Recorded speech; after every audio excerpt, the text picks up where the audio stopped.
What's happening, Carolina fans? Welcome to Two Fans in the Stands, a podcast related to all things Carolina Panthers and North Carolina Tar Heels. I'm your co-host, Tony. And I'm your co-host, CJ. Let's go.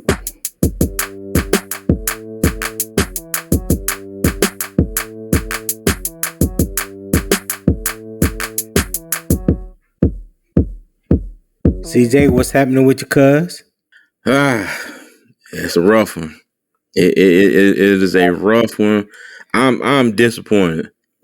I'm very disappointed this morning. Very disappointed. Yeah. You know, I'm not mad per se.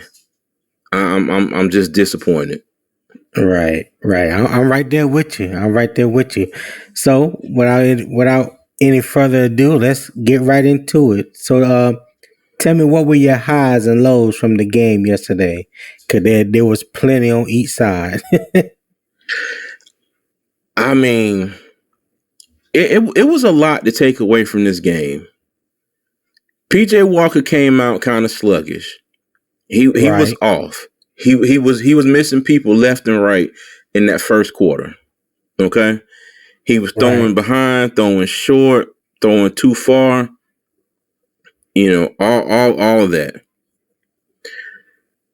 Deontay Foreman and the rush offense look good. Yes, actually, they look pretty damn good. You know, we as a team, we had 36 carries for 169 yards, and Foreman had 3 touchdowns. Yeah. Okay.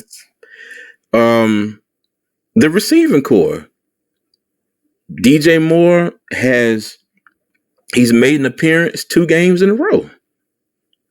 And that's not necessarily, it's not a knock on him, but you finally, as a team, they're finally going to their playmaker, which makes so much sense. It's weird how it's really only been done this season for the past 2 games on a consistent basis. Because you got a competent quarterback that know how to sit back calmly. They know how to sit calmly in the pocket and not burp the baby and play patty cake with the football and get the ball out into his playmaker hands. But go ahead, my bad. I understand that, but if me and you, the way that we are right now, if we had the arm of an NFL quarterback, we could go out there and we would know to throw the ball and get the ball to DJ Moore. Okay. And I still say a lot of that had to do with the play calling that was going on earlier in the season. But that's another story, and I'm trying to put that behind me, and I'm hoping that isn't an issue that comes up anymore. Let me ask you this one quick question then. If you feel that it was the play calling, do you think, based off what it was then and what you see now, do you think it was more so the play calling based off of rule, or just the play calling based off of what Ben McAdoo wanted to do? Because what I'm seeing 2 different type of play calling being called right now. I'm seeing different play calling under Steve Wilkes than I did under Matt Rule. What you think? I think you just answered your own question. Yeah, but I think you had to. No, I'm just saying. I think you answered. I'm not saying that trying to be mean or funny. I'm just saying I think you answered your own question because the common denominator was Matt Rule and he's gone. Okay, right. Okay. You know, so yeah, I think it was a Matt Rule thing because it's almost like he had a plan for this offense and he was determined to make it work how he wanted to make it work, and it didn't work. It did not work, and I even go back to Joe Brady when it seemed like a couple years ago when we had Teddy Bridgewater. Joe Brady's offense was not that bad. We had 2,000-yard receivers. Christian McCaffrey was out that year, and you had Mike Davis, who filled in for him admirably, if you ask me. I think he ended up with about 700 rushing yards and a few hundred yards receiving. So he filled in nice. I mean, key players were out, and the next man stepped up. but he got used as a scapegoat the next year.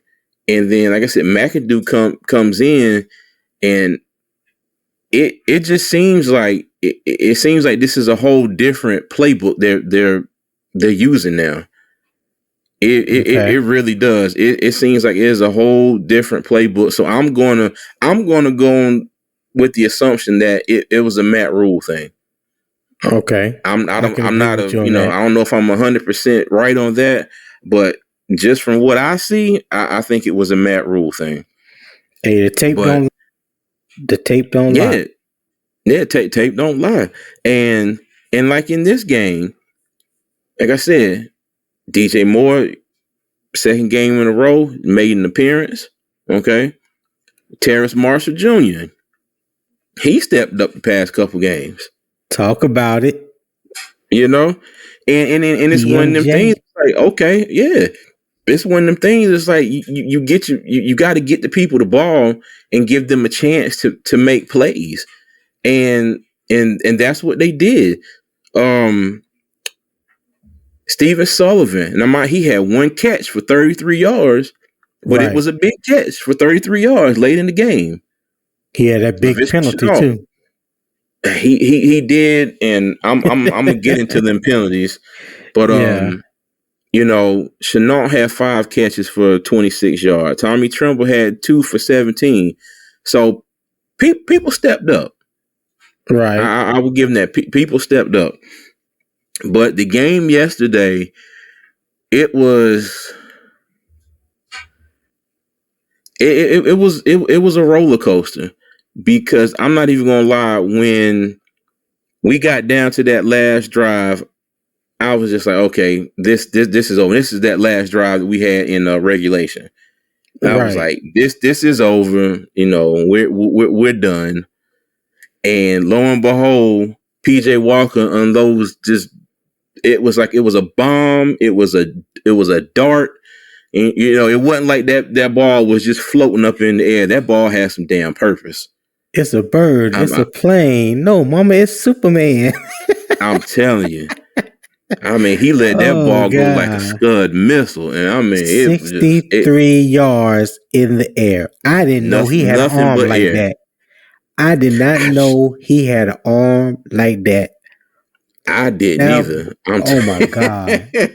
That was a pass. He looked like a black Aaron Rodgers out there yesterday on that Hail Mary pass. He did. He looked just like Aaron Rodgers. I'll allow that. Yeah, stepping outside the pocket, slide to his left, and letting it go. Sure did. And it was crazy because I give it to DJ Moore. When you see the replay, he looked up, he saw that ball coming, and he took off. Because he was running. Oh, hell. Yeah, he was running, but he wasn't running full stride. Right. And then it was almost like he let me tell you, he hit that clutch and dropped that joker in the 7th gear and took off. Hit the nitro on their ass. Tell you, man. I was like, yo, he was just running, but then when he saw the ball, he took off, and I was like, oh, I saw, okay. Look, it took everything. Yeah. It took everything in me not to send you a message.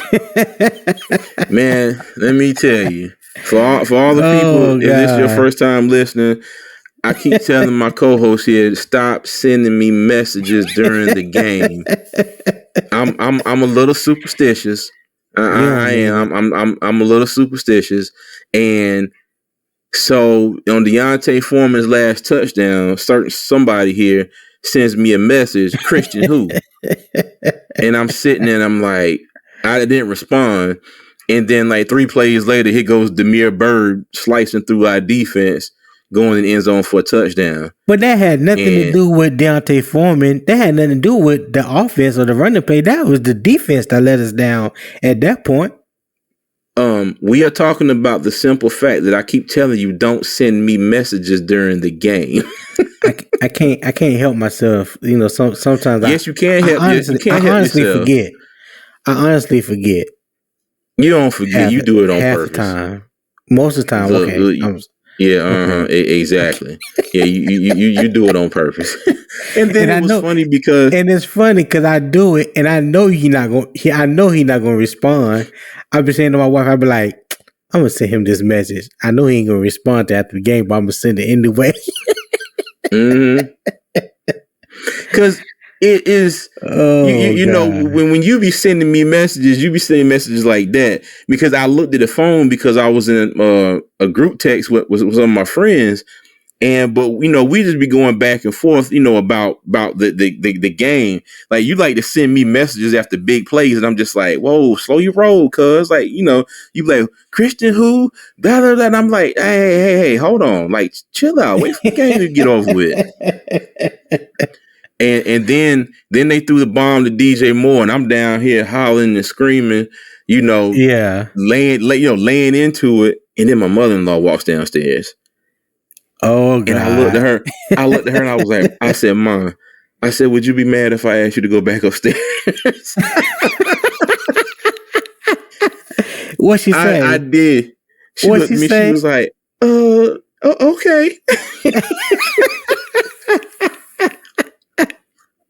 I swear I did. God. I swear I did. She went back upstairs, and then because this was right after the play, and then they were going through the whole thing with the penalty and all that. And then she goes back upstairs, and then Pinheiro missed the extra point. I was like, dang it. And like you said, I can't blame anything on you or her. And I would be dumb to sit there and believe that that was the reason for those plays. But, in my mind, I'm just like, hey, I'm always that type of person where if I'm sitting a certain way, or if I'm doing a certain thing and stuff is going right for the Panthers, I keep doing it. Oh, okay. Or if I'm in a room by myself, people come in, I'm like, please go, like just go. Like, don't the kids come, like, nope, don't come in here. Go back out to the game. It's over. And You put the kids out too? Man, I put everybody out. I'm like, is it an emergency? It's one thing if anybody dying. Yeah, it's one thing if you start watching the game with me, and that's cool. But my thing is a close game. Like, nah, don't come around me. Don't bring your ass in here. Yeah, but I mean, to get back to the game, I'm more upset at how the game ended than how the Panthers played the game. I can agree with that. Makes sense. No, because that makes perfect sense. I'm not mad. PJ Walker started off the game really slow, and he was missing a lot of balls, but he ended up 19 of 36 for 317 yards. Okay, our running game, we had 36 carries, 169 yards. Deontay Foreman, 118 yards, 3 touchdowns. I can't be mad at that. When I start placing blame for this game, I have to start with the defense. Okay?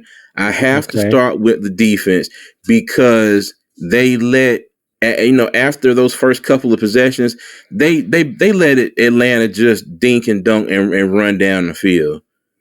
Yeah. Their running backs were breaking off these little 4 or 5 yard runs. And it was wild because Jonathan Vilma was in the booth and he kept saying this. And I kept thinking to myself, like, man, shut up. But he kept saying, it's okay, Falcons fans. You get these little 3-yard runs here, 4-yard runs here. You're setting it up for later on. Then they're going to be breaking the runs. And I got to give him credit because that's exactly what happened. And I was sitting there like, dang. Like, I really wish he would stop saying this because, a lot of people believe, you speak things into existence. He kept saying that. And I'd be damned if that was exactly what happened. Because what's his name? Algier broke off for a long run, touchdown. And you had Caleb Huntley late in the game. He broke off for a long run down the sideline. Missed tackles, not being in your assigned gap. Because your boy shoulder Shack showed up again. Yeah. You get what I'm saying? Yeah. Shoulder Shaq Thompson. Yeah, for the most part, he did okay tackling, but there was like one or two plays where he didn't wrap up the tackler, and we know what we know what the outcome was on those plays. And then Shaq, I don't know what it is about Shaq this year, but it's nothing for running backs to run him over. Like, I don't recall Shaq being ran over or being able to tackle, of it being too much of a struggle for him in the past.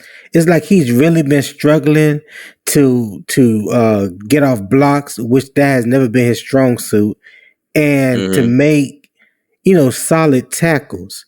It's like I don't know what it is with him this year, but he just don't look like the Shaq that I'm used to seeing. Yeah, that's that's another topic for another day. But and if I see Corey Littleton get ran over by a truck again one more time, I damn it, I swear I'm a holler. I don't know who I'm a holler at, but I'm a holler. But I got tired of seeing them run up his chest and through his chest all game long. And I'm like, where is Brandon Smith? Now, he ain't the best tackler, but 250 pounds as opposed to 220 pounds. I mean, that's a big difference. I mean, put some weight on the outside, and he can cover just as well as Corey Littleton. But that's just my observation.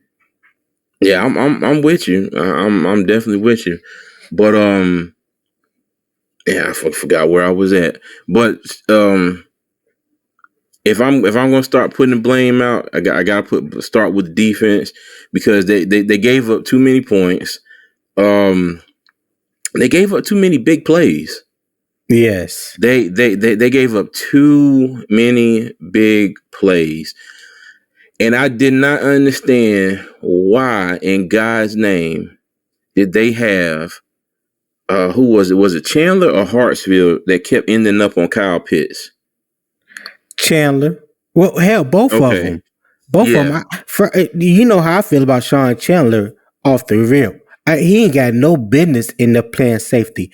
I have to find out, and I want to know what's going on with Marquise Blair. If there's anybody out there listening that knows anything about Marquise Blair, why he's not been called up from the practice squad, why he's not getting playing time, why he's been inactive, whatever the case may be, I just want to know, why isn't he on the field? Because he plays safety a whole hell of a lot better than Hartsfield back there or Sean Chandler. So I just want to know, where is Marquise Blair? But go ahead. Yeah, I don't know, but I mean, Pitts, and this is another episode of the Get Right Panthers. Kyle Pitts ain't done shit the whole year, basically. Anybody had him on their fantasy team has been kind of I've seen him released in a few leagues, and somebody else pick him up because he really ain't been doing a whole lot. But as I've said in the previous episode, play the Panthers. We'll get you right on track. And go ahead. And I'm just saying that for him this game, because like I said, I'm still not entirely. I'm not really upset at this game, but like I said, if I'm putting in blame, I got to start with the defense, because they gave up too many rushing yards and they gave up too many big plays. Okay, then if I'm going to put blame on somebody else, I got to go to DJ Moore, because mind you, he was half of our passing yards this game. He made the play of the year for us so far, but he got up and took, even though I think that is the dumbest rule in one of the dumbest rules in the NFL. The man just caught a 60-yard bomb that tied the game up, and he took his helmet off in celebration. I do not understand why that's a penalty at all. But Yeah. It is a penalty. Yeah. It is a penalty. And him being a professional, he's been in this league for what, 4 years now? He's got to know not to do that. Okay? Isn't he captain? Isn't DJ Moore captain this year? I think so. I believe he is. Yeah. And Well, he's got to know not to do that. Okay. So I'm not blaming him for the whole game, but that 15-yard penalty was big. And anybody who wants to say that it wasn't, as I said, y'all can go kick rocks barefoot in the gravel parking lot. That penalty definitely had an impact on the game. Yes, it did. Because I've seen a lot of comments. Oh no, you can't blame DJ Moore at all. It's all on the kicker. No, DJ shares some blame in this. Like I said, it's enough blame to go around. Okay. Right. Then you get past that. Then you get to Pinero. Okay, so he misses the 48-yard extra point. Okay. All right, whatever. We go to overtime. I'm not totally pissed about that one because, like I said, at least the game was tied and we got another shot. Right. We get to overtime, lose the coin toss, and I'm not gonna lie, I was sitting there hollering. I was like, "Damn, you can't even get the damn coin toss right." So at this point, I was hot. I was just that field goal and that penalty had me heated. Right. So then you get Atlanta on their first drive to get a couple plays, and then Mariota tries to throw this bomb down the field, and guess who's down the field and makes one of the biggest plays of the game? C.J. Henderson, of all people, C.J. Henderson, and takes the ball back, and what did he get it down to? Like maybe the 15-20-yard line. Something like that. I know he had like a 55-yard return. Yeah. Yeah. And brought it back. And, we ran a few plays. I'm like, okay. I'm like, they're not going to try and get the ball down the field that hard unless Foreman breaks off a long run and scores. Right. So I'm sitting there like, okay, like Pinero, this is your chance. Redeem yourself. Chip shot, too. Chip shot. 33 yards. He kicks it. I'm sitting there with my hands in the air like the refs signaling that the kick is good, and he shanks it left. Oh, I know every ounce of air and soul came out your body at that time. Man, it did. Oh my God. I fell right back on the couch. I couldn't even yell. I couldn't even holler. I couldn't even do nothing. I just sat there and I was just like, wow. I said, he missed it. Wow. He missed it. And then Atlanta takes off. Yeah, one job. And then Atlanta takes off down the field. And then Mariota has his big his big run. And then the kick which comes he should have been tackled for a loss. Brian Burns had him dead to right in the backfield. But what I always say about Brian Burns, you're always trying to make these arm tackles, and he slipped right out of that arm tackle and picked up 20-25 yards. Oh yeah, no, it's not just him. Carolina has an issue with mobile quarterbacks. They've had the issue all year long. But it doesn't seem like they don't get stung by those mobile quarterbacks until the second half. It's always we control them in the first half. We did against Kyler Murray. We did against Daniel Jones, and we did it for the most part with Marcus Mariota. It seems like it's always late in the second half when they get going, or when their team needs for them to, use their legs to pick up some yards or whatever the case may be. It's like our tackling and our defense become non-existent to them. And I can't even use the same reason I usually use because the defense was on the field for so much. I can't really say that in this game because Carolina's offense put drives together. Yes, the defense got plenty of rest, and even on our last and even on that last touchdown drive for Deontay Foreman, I mean, my God, the refs did everything possible, to try. And I'm not saying that the refs, cost us the game at all, but now we shot ourselves in the foot a few of those plays. But it was like the refs were on 1,000. Like, we're going to call every single daggone penalty that we can call on Carolina in this last drive. And that's why I say I'm not mad, because you saw the resilience of them. I give them credit. Right. It was a couple long third down conversions in that drive, and they went down the field and got the touchdown. But yeah, I mean, it was just disappointing, because we did all that. Okay, we did all that. DJ Moore caught that ball. Then you get the penalty. Okay, you set Panero back. Panero missed the field goal. Then you get into overtime. The defense does what it needed to do in that first drive. Mariota made a mistake. CJ Henderson got the pick, took it back. Then you come down the field again. Panero missed the chip shot. So it was just disappointing. It was just an entirely disappointing game. It really was, because we had every chance to win that game a few times, and it really stings, because we went from possibly being tied for first place to now we're last. Well, we're last in the division, but we're tied for first in the division. That makes sense, because we're 2-1. We're 2-1. It makes sense, but it doesn't really matter, because we only got 2 wins. Yeah, but those divisional wins, trust me, those divisional wins do matter when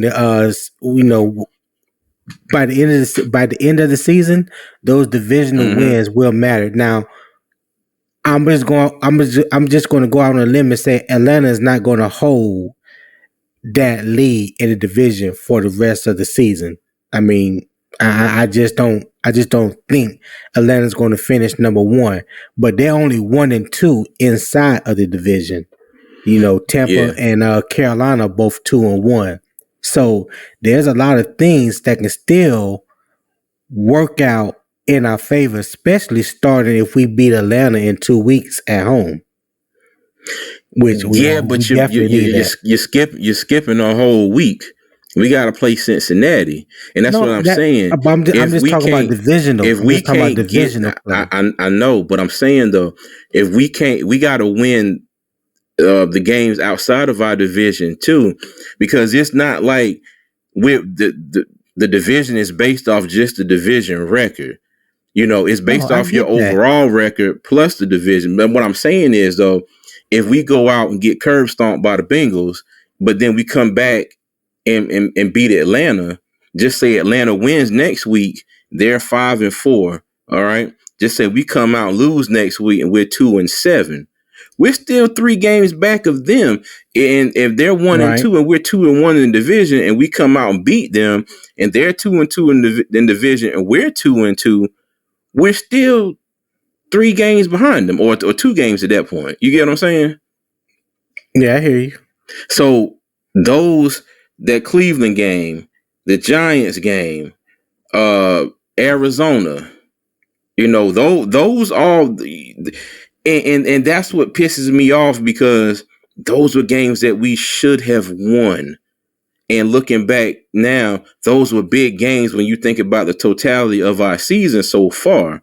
If we had a few more wins under our belt, even though we lost to Atlanta like this, and just say that would have still happened, even though we would have won, say that still happened, and even though we would have lost this game, we may still be in the lead in the division, because we'd have a few more overall wins under our belt. And you're totally right. A whole lot of stuff can happen, but it's going to be a lot tougher assignment coming from 2-6. Yeah, ain't no doubt about that. Ain't no doubt about that. Not disputing that at all. Yeah, but that's that's really my take on the game. I'm not mad at the Panthers at all. I'm not mad at them. I can't. As a fan of football in general, and as a fan of the Panthers, I'm not mad at that game. I'm disappointed at how it finished, but I can't be mad at the team in general, because Right. that was the best effort that the Panthers have put out this season, especially on the offensive side of the ball. Yep. All right. One or two Everything. things. Yeah, one or two things did, and it's like, people will be like, oh, PJ threw a pick six, but I mean, I chalk that up to just a freak play. Right.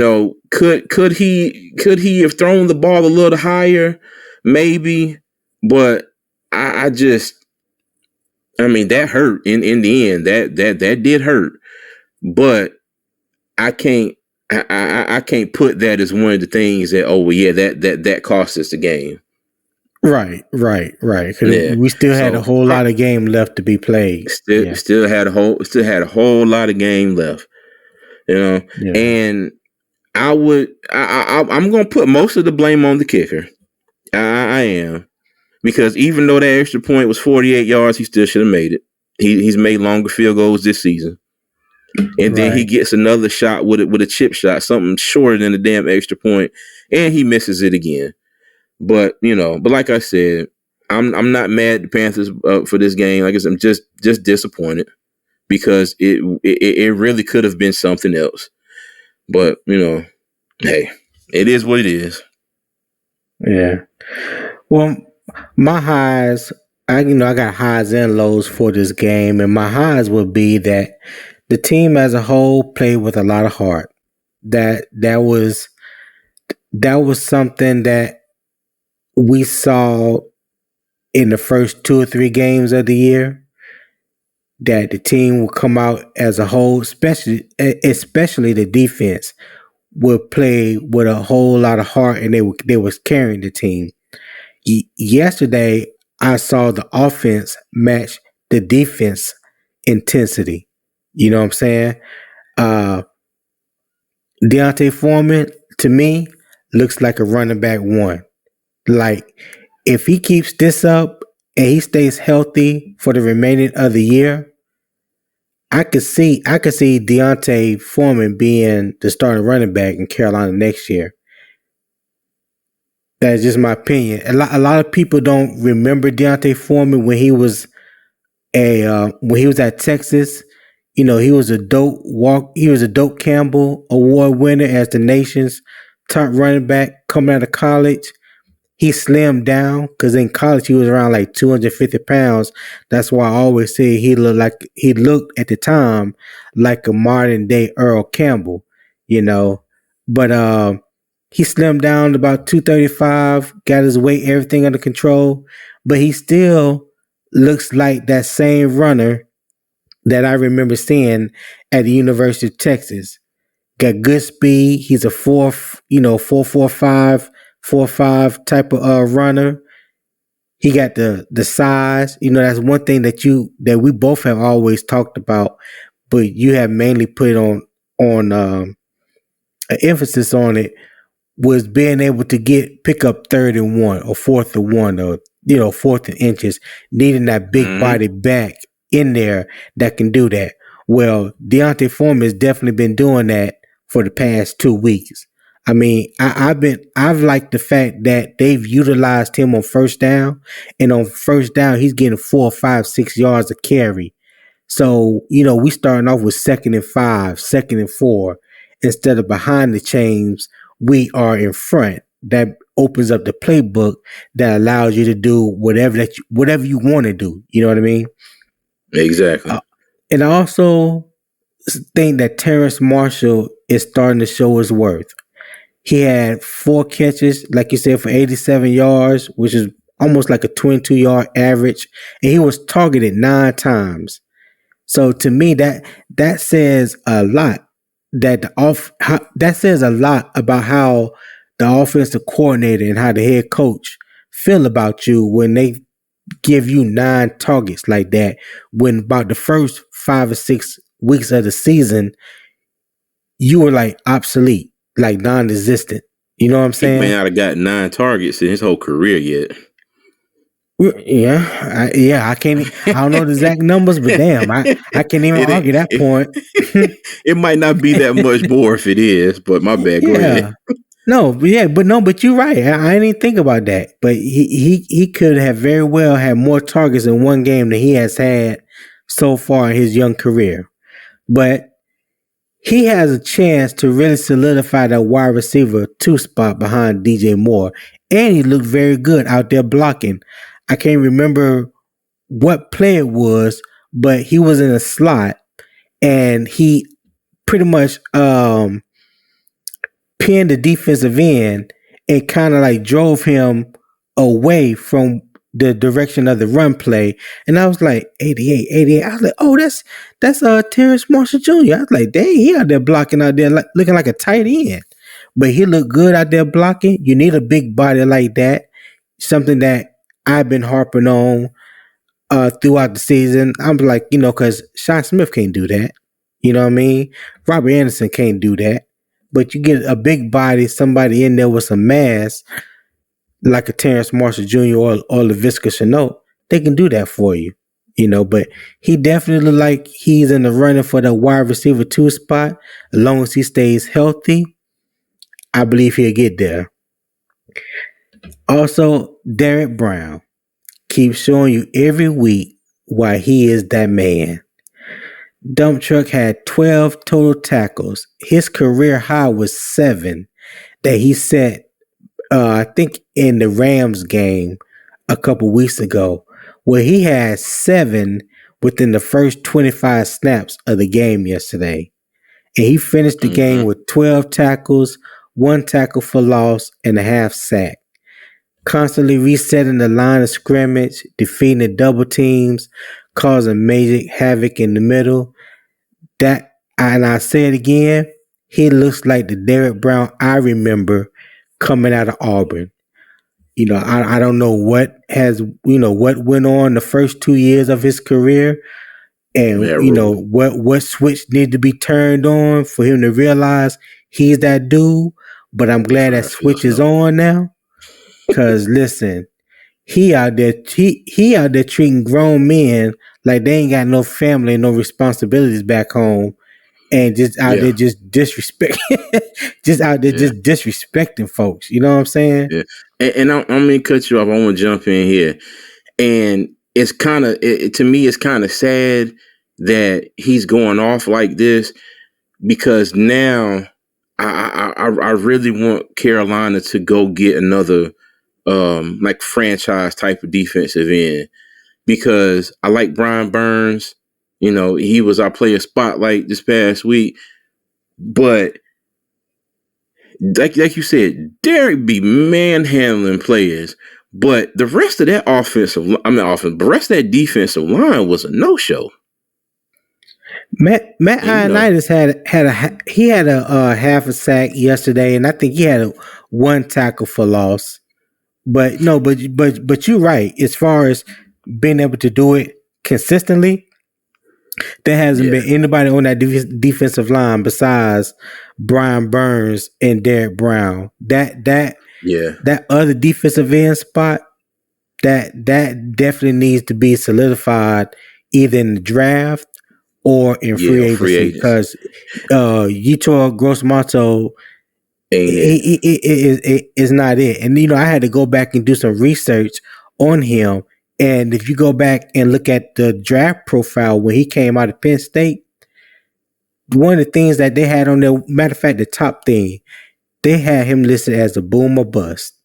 Now, how I feel about the word bust. I don't like to use that word, but I'm looking at like what your potential should be, what you showcased in college as opposed to how it's translated so far in the pros. It's like night and day. It's like I'm watching 2 different players, and I'm for him, I'm waiting to see if a switch is going to be turned on, and for him to realize he can be more dominant than what he has been. so far that switch hasn't turned on, and I'm afraid that time could be running out on him because Yeah, he you was a won't second say it, but round. I will. What? Bust.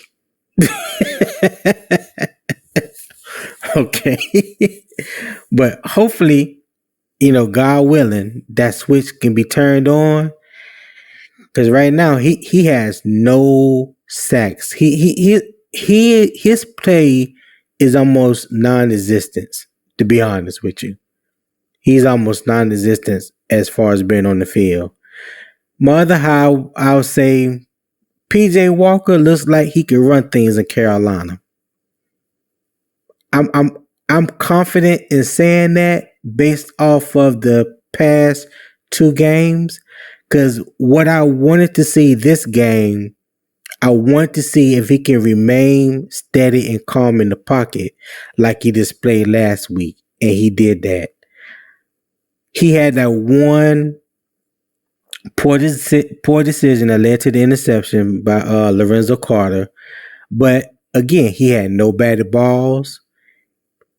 Like you said earlier, he did look shaky early on, couldn't find a rhythm, was missing open targets, you know, throwing the ball too far out in front of him.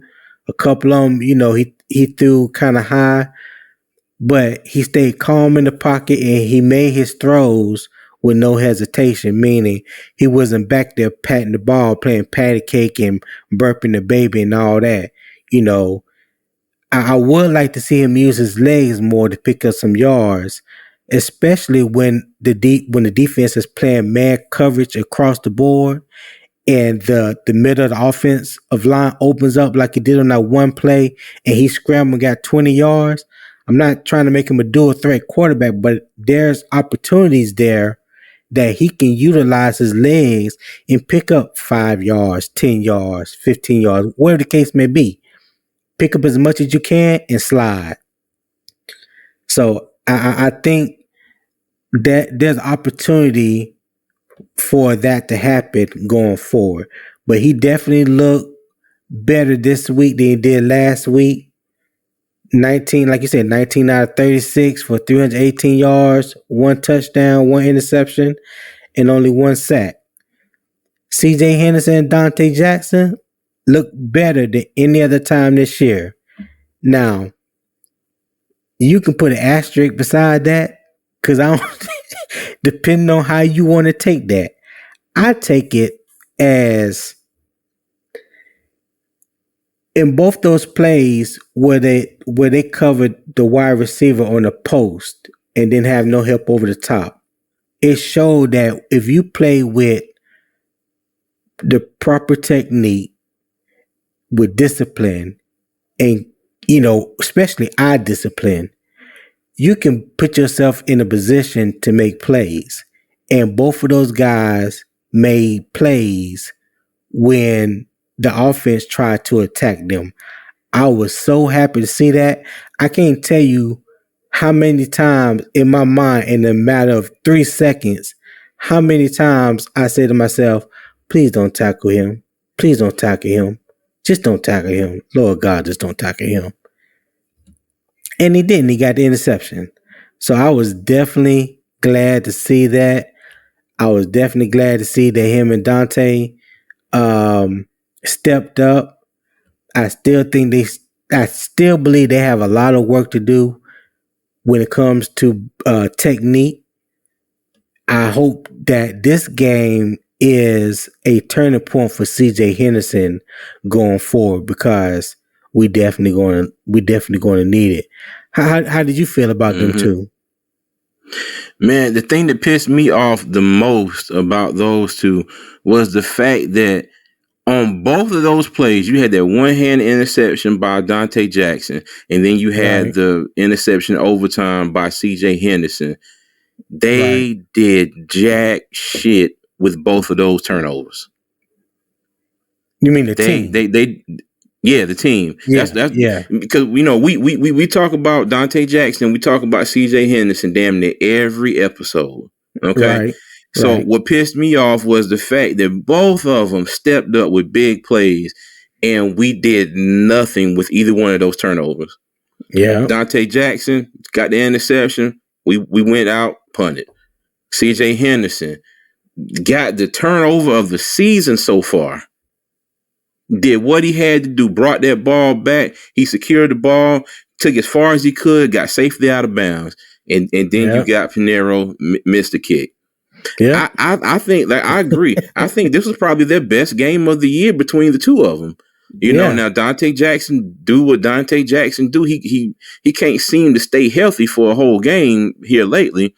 But you know, now mind you, CJ Henderson did have his moments where like he was kind of, you know, looking one way and the play was going the other way. But like you said, big plays down the field, he got his head around, he turned, he looked, instead of like, oh crap, let me reach and pull him down. You know, he turned around, located the ball, picked it off. And you know, my thing is, I'm just like that, you know,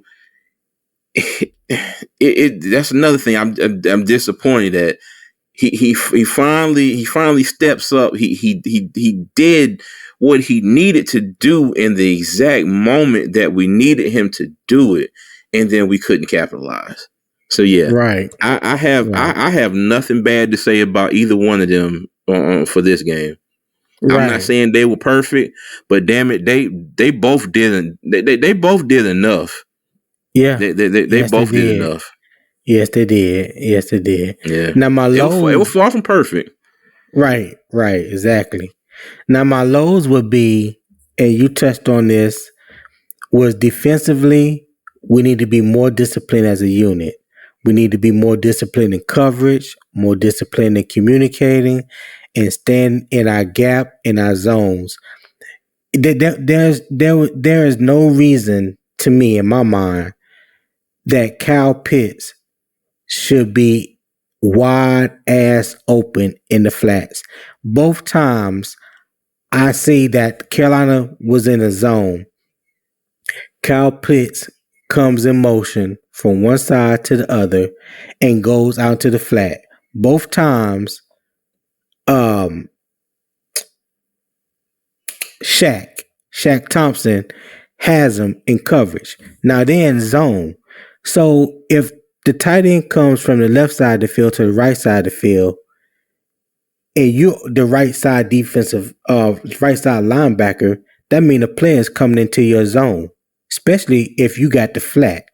You have that over there. That's your space. Instead of him going all the way over or carrying Kyle Pitts all the way over into the zone, he carries him over a little ways, and then he drops back. And as soon as he drops back 4 or 5 yards, Marcus Mariota throws the ball out to Kyle Pitts, and then he turns the ball upfield and gets big yardage, because now you can't go and make a disciplined straight up tackle on this tight end. To me, I couldn't understand it. Like, I've always played running back, but I know if you play in zone, I know 9 times out of 10, everybody has a spot. Everybody has a spot on the field. Even if you playing in the combo coverage, if that corner got man and you playing zone, that right side of the field in the flat is definitely yours. Especially if the corner is taking the receiver. If the receiver is taking the corner on a deep route, well, that receiver is that corner responsibility. So therefore, that linebacker has a responsibility to cover the flat. I can't tell you how many times I saw they hit Kyle Pitts and the rookie wide receiver, Drake, was it Drake London? Drake London. Yeah, Drake London. Hit him in the flat, and then they turned it into big yards. And neither one of those receivers, or Drake London or Kyle Pitts, didn't catch no big deep balls down the field. They turned short yardage catches into big plays. Why? Because we were undisciplined and we couldn't tackle. And that has been our Achilles heel. One of our Achilles heels this whole season is tackling. And I don't know what what it is about playing zone defense that our linebackers and DBs can't seem to come together on, when it's, to me, in my opinion, is one of the easiest coverages to play when you play in zone, because you don't have no particular one man or one person that you're responsible for. You're playing a specific spot on the field. Be in that spot. Maintain that spot. If you're not in that spot, it's going to be problems. And that cost Carolina a lot yesterday. Undisciplined football. Undisciplined football. Busted coverages. Blown coverages. Leaving receivers wide open. And the offensive line had too many penalties in my mind. Now, they're not a highly penalized unit. I think as a team, we had 9 in total, but there were some penalties along the offensive line that we usually don't have. I think everybody got a penalty called on them yesterday, except Bradley Bozeman. I think everybody had a penalty called on them except Bradley Bozeman. And that one sack that we did give up, I know they're going to charge it to Brady Christensen because Rashad Evans came up that side, but Spencer Brown was supposed to step in and pick that blitz up. He didn't. And I also kind of he ran right past him. Right. Well, he didn't even run right past him. Spencer Brown went off the right side of the center and through the line as if he was going out, not out in as a. That's what I'm saying. Spencer Brown ran right past who he was supposed to be blocking and then turned around like, oh crap. Yeah. So I put that on Spencer Brown, and I also put it on PJ because when you go back and look at the tape, you will see that like PJ, you looking right at him. It ain't like he hit you from the blind side. He came right up the middle, and you looking right at him. Throw the ball away, bruh. Just throw the ball away or run or do something. Don't take that unnecessary sack. And when he took that sack, that took us out of field goal position. So there were just a lot of undisciplined moments at the time. And each time it cost us big. That's the thing that hurt the most. Is like we became undisciplined at the most unopportune time, yesterday. And then, finally, my last thought was the kicker has to make his kicks, period. And I don't care how you want to slice it, how much responsibility somebody wants to put on him or how much they want to take off his plate. He got one job to do, and that's to make a kick. You missed the first one? Okay, we understand what circumstances calls for that kick to be pushed back 10 to 15 yards than what it normally is. But you still should have made it. Okay, you didn't make it. Now they put you in a position, the defense put you in a position to kick and make a chip shot. You can't even make that. So, listen, you got one job to do. You didn't do it. I'm not going to point fingers and say, well, this person did this person did that, or, well, what about when this person, that's, I'm not. Point them. Nah, but it's too much blame to go around, and you can't really say definitively that this one particular play cost you a game. But like you said earlier, right. I will say you can point. You can definitely point. It's not one particular play, but we got how many? We got 10 fingers. We get together. That's 20 fingers. We got enough between the two of us. We can point at a lot of things. Like you said, it's not one particular play. It's not one particular person. It's a lot of stuff, and there needs to be a lot of finger pointing, which leads to a lot of accountability. Yeah, yeah, you're right. You're right. But it's going to be a teaching moment for them. I just hope they, when they go back and look at the tape, that they learn from these mistakes. I know it kind of sounds cliche, but at this point in time, that's all you can do. That's all you can do. All you can do is go back and Agreed. watch the tape. Attempt to correct your wrongs, and hopefully the things that showed up as a negative this week don't show up as a negative next week. So that's Agreed. those are my highs and lows from the game yesterday. They put up a valiant effort, but at the end of the day, we didn't get the W. We didn't get the W, but I love the heart that they showed. I do like that. Anything Yeah, else you want to same say here. before we get out of here? Nope. I'm good. I like I said, I'm not mad. I'm disappointed, but as a whole, I'm proud of them. I am. I'm not even gonna sit here and lie. I am, because this is as a whole, this was the first game of the season where it was really fun to watch the offense play. Yes, it was. I'm Yes, proud. it I'm was. proud of the effort that they put forward. And I'll be even prouder if they carry this on going forward. But like you said, they need to watch this tape when they wake up in the morning.